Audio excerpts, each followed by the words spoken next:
À l'heure où mixité et solidarité monopolisent le débat, certains petits théâtres de la Ville Rose dénoncent une situation de précarité permanente, à l'image du théâtre du Fil à Plomb dans le quartier Arnaud Bernard. Ce petit théâtre revendique depuis 13 ans une vocation de soutien aux nouveaux artistes et aux nouvelles créations, un lieu de tremplin.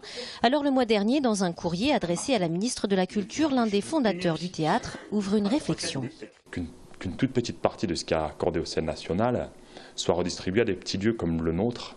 Ça nous permet de soutenir encore plus les compagnies locales. Au niveau de la création d'emplois, de pouvoir consolider les emplois directs, c'est-à-dire dans le lieu.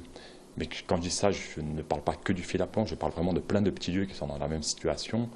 D'assurer aussi un minimum garanti aux artistes. Quand je vois les scènes nationales et quand je vois des petites structures comme les nôtres, et quand j'ai vu cette disparité, je me suis dit, il y a peut-être quelque chose à faire.